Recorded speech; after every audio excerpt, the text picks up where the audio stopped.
আসসালামু আলাইকুম ওয়া রাহমাতুল্লাহি ওয়া বারাকাতুহু। সলাতুত তারাবিহ, তারাবির সালাত, এ ব্যাপারে সবচেয়ে বড় জিনিস হলো আমাদেরকে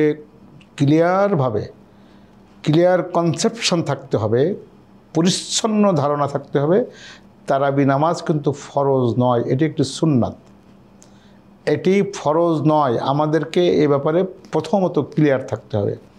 2 নম্বর হলো এই সুন্নাহ, এই তারাবি আদায়ের ক্ষেত্রে বিশ্বনবী সাল্লাল্লাহু আলাইহি সাল্লাম এটিকে আদায় করেছেন সলাতুল লাইলি রাকাতাইন।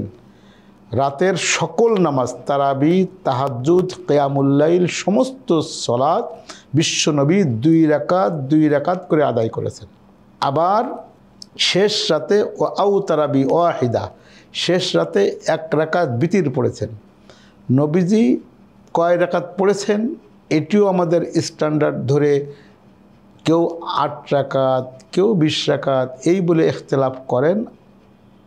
আমরা এই সমস্ত মতপার্থক্য সৃষ্টি করার কোনো প্রয়োজন নেই, কারণ নাফল জিনিস কে বেশি করলো কে কম করলো এটা নিয়ে কেউ কারোর ফতোয়া দেওয়ার কোনো প্রয়োজন নেই। কারণ ইসলামী শরীয়তের মৌলিক যে সমস্ত মূলনীতি, যে উসুল, গুরুত্বপূর্ণ মূলনীতি হলো ইজা রাআইতা রাজুলান ইয়ামালু আমালান ওয়াকাদ উখতুলিফা ফীহি ওয়া আনতা তারা গায়রাহু ফালা তানহাহু। যখন কোনো ব্যক্তিকে কোনো এক ব্যাপারে আমল করতে দেখবেন যে বিষয়ে সাহাবীদের মাঝে ইখতিলাফ ছিল, তাহলে যিনি যেটি করছেন ওনাকে সেটা করতে দেন। আপনি যে হাদিস পেয়েছেন সেটি আপনি আমল করুন। এটা ইসলামী শরীয়তের উসুল, কাওয়ায়েদে কুল্লিয়া, সামগ্রিক যে সমস্ত মূলনীতি, এই মূলনীতির একটি অন্যতম মূলনীতি এটি।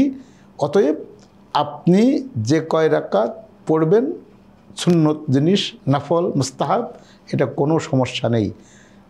3 নাম্বার হলো তারাবি সালাতের ব্যাপারে আমরা আমাদের ভারত মহাদেশে এটি নিয়ে ইখতিলাফ যা রয়েছে, এই ইখতিলাফ থেকে আমাদেরকে একেবারে দূরে সরে থাকতে হবে। 4 নাম্বার হলো ইমাম মালিক রাহিমাহুল্লাহ, উনি 36 রাকাত পর্যন্ত রাত্রে নফল নামাজ পড়েছেন।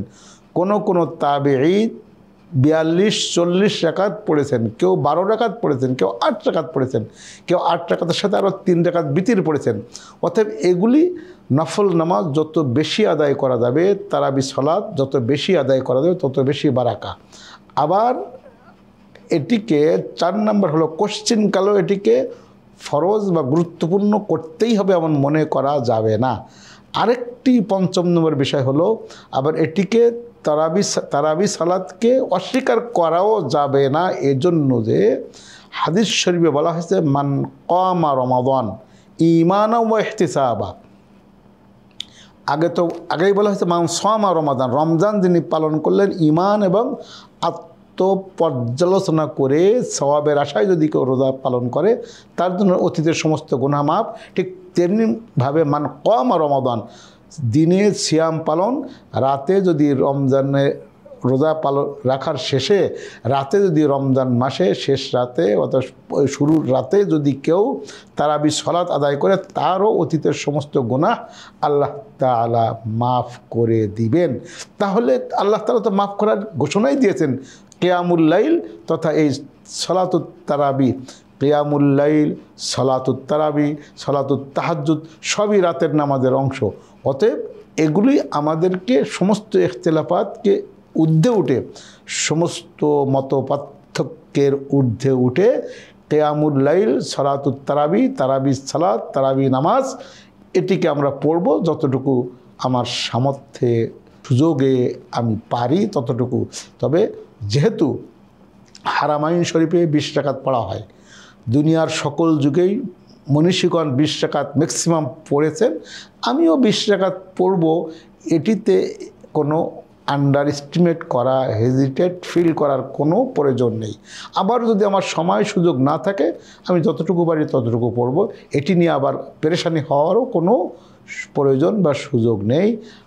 অন্যদিকে এই সালাতুত তারাবিহ সালাতকে পুঁজি করে এটিকে সামনে রেখে আমার আল্লাহকে ডাকার যৌথভাবে সম্মিলিতভাবে মসজিদে একত্রিত হয়ে আল্লাহকে ডাকার যেহেতু একটি সুযোগ আছে, এই সুযোগ আমাকে অবশ্যই কাজে লাগাতে হবে।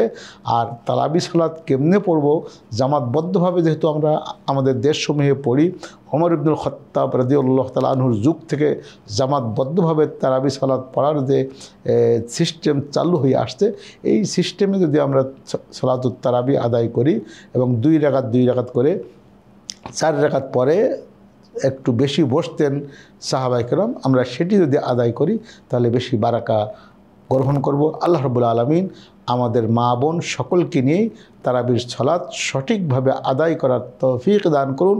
আমিন। আসসালামু আলাইকুম ওয়া রাহমাতুল্লাহি ওয়া বারাকাতুহু।